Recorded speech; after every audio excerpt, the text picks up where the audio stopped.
This recording follows up on the earlier video on the touch sensor. So just remember that if the touch sensor has not been pushed in, if it's out, then it is equal to 0. Once it does get pushed in, it's equal to 1. You can then use that fact to create what's called a loop, in this case a while loop, that says while the touch sensor has not been pushed in, as long as it's out, do whatever is in the brackets that follow it. So in this case, go straight as long as this condition is true, as long as that touch sensor is equal to 0. And hopefully you recall that that program should go forward. Notice we're a 0 down here. As soon as it becomes a 1, it's going to back up and turn. Well, we need to do that 8 times to get through this challenge. So we could copy and paste this another 7 times, but there's an easier way. So recall that when we have a condition like this, we need to put the code that refers to that condition inside these brackets. And that in addition to that, these brackets are really important because any kind of code that goes together must be included inside them. So even the whole program, the main task, has its front opening bracket and its closing bracket. Anything outside the bracket won't be compiled.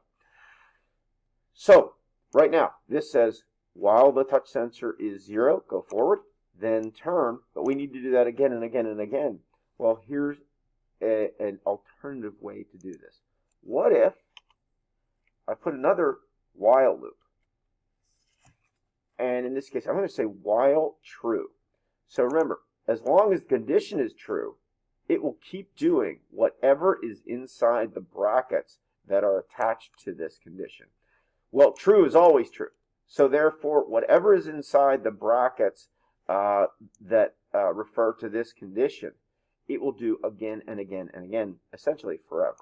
So, well, I have one bracket here. Remember now, here's the bracket for the main task.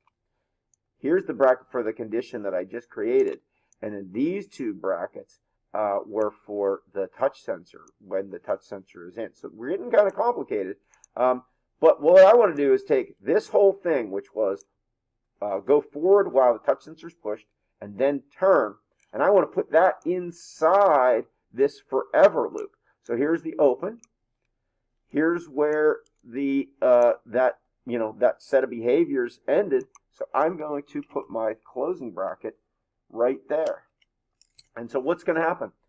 This go forward until we touch, and then turn is going to happen again and again and again for essentially forever. So let's compile that.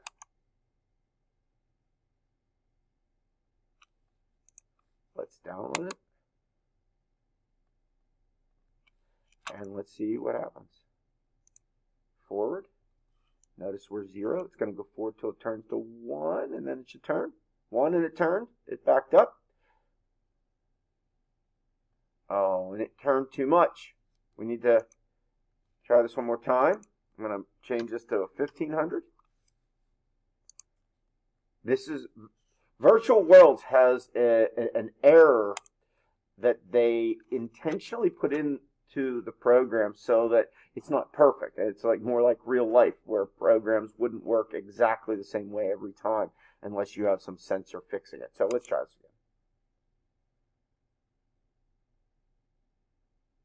It backs up.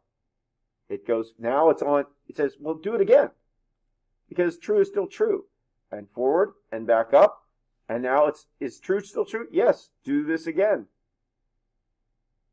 And back up, and go forward, and do it again, and try not to hit the black line. Okay, so, to revisit, any condition has to have the code that refers to that condition inside these curly brackets. It's got to be the curly bracket. It can't be a regular bracket like this one. Can't be a parentheses like that one. And so, whenever you have a sensor and you want a loop using that sensor, put the code inside the curly brackets.